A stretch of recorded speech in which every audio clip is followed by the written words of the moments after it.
Top 5 batsman in T twenty যারা কিনা 2025 সালে টি-টোয়েন্টিতে সর্বোচ্চ ছক্কা হাঁকিয়েছেন এবং এই লিস্টে একজন বাংলাদেশি প্লেয়ারও আছেন।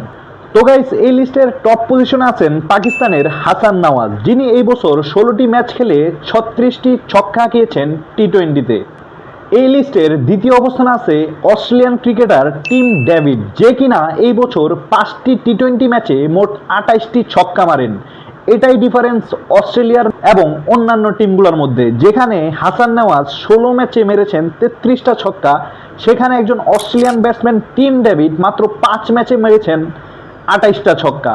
লাইক ইমেজিন, সে যদি 16টা ম্যাচ খেলে তার ছক্কাটা 50+ ক্রস করবে, ইভেন তার চেয়ে বেশিও হইতে পারে। এবং 3 নম্বর পজিশনে আছেন সাউথ আফ্রিকার ডেওয়াল্ড ব্রেভিস, যিনি কিনা এই বছর টি-টোয়েন্টিতে 8 ম্যাচে মেরেছেন 26টি ছক্কা। এবং এই লিস্টের চতুর্থ অবস্থানে আছে টিম সেইফার্ড, যিনি এই বছর 10 ম্যাচে মেরেছেন 26টি ছক্কা।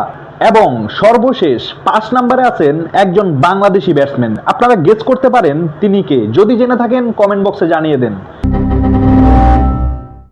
তো গাইস, সেই ব্যাটসম্যানটি হলো তানজিদ তামিম, যিনি এই বছর মোট 13 ম্যাচ খেলে 23টি ছক্কা মেরেছেন আন্তর্জাতিক টি-টোয়েন্টিতে।